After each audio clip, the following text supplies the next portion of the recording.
Economist Professor Clive Thomas, who is also a senior member of the Working People's Alliance, has come up with a list of recommendations as to how revenue generated from the impending production of oil can benefit citizens directly, the first being direct cash in the pockets of citizens.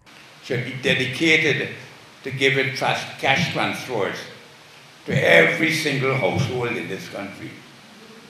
Whether it be 5,000 US per year or whatever it works out at, we can do the calculation, but there must be a mechanism put in place that every single household, and by extension every single person, would see the benefits of oil and gas in terms of a check or cash received into their account.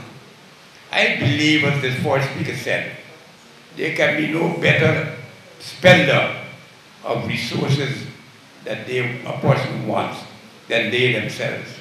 Professor Thomas is adamant that a cash transfer program of some significance must be developed. That makes sure that when all is said and done, out of the national pie, a certain committed amount of resources are transferred to the masses. That is an absolute minimum.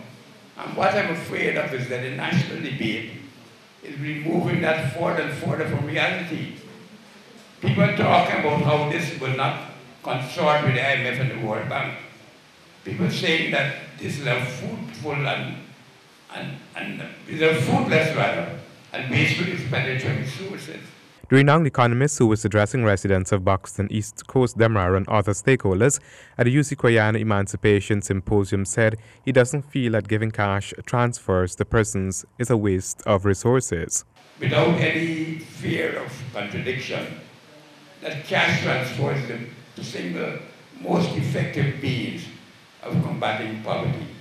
They also go on to say that in terms of improved school attendance, health status, nutrition intake, the choices for females in the household, and also for the child labor, it's shown the best results in any single measure used and tried by every single aid or international agency in the world today.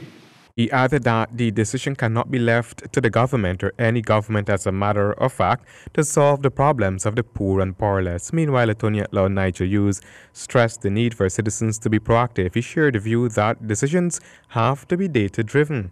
So I welcome that discussion, but I think we need to drag it to data. Otherwise, we are going to be dazzled by the fantastic promises that are going to come from the political pulpit, unrelated to reality and economic sustainability.